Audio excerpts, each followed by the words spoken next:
On this day in 1983, flooding in Farmington Canyon created a waterfall.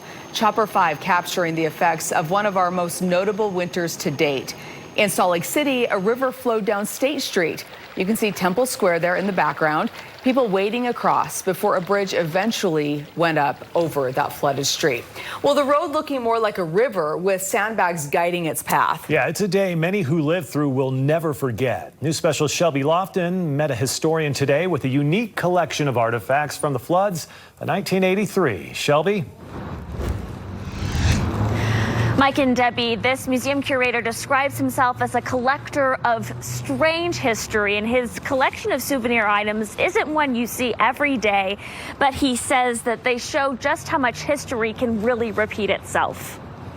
History's all around us, and I'm always finding it. Utah historian Bo James Burgess tends to uncover his treasures in stacks of other people's junk. I was going through at a flea market. Remnants of a weather event. It's the Salt Lake Tribune, Spirit of Survival. Utahns will never forget. The person's like, oh yeah, the floods of '83. Like, I got those somewhere years and years ago, and they sat in a storage shed for years and years. Discovered at the bottom of a box. Souvenir of the decade. 1 ounce of bottled flood water. So I was like looking at and filling and listening to water sloshing around that's like been on this earth a little bit longer than I have. And a little mud. Warning, contents hazardous, do not drink. Another familiar item made into an accessory. These are sandbag keychains. It says the flood of '83. And of course, the sandbags are a big part of the story.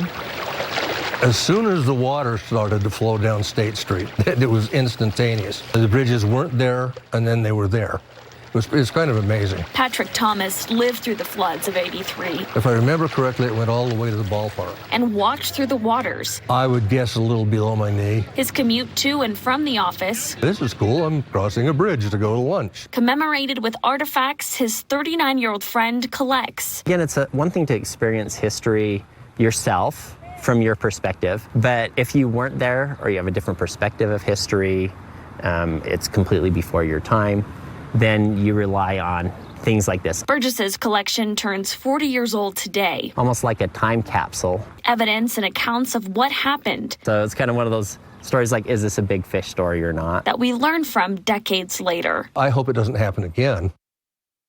And according to that bottle of flood water, on this day 40 years ago, 5,000 volunteers came out to fill sandbags and line them from State Street to 4th South.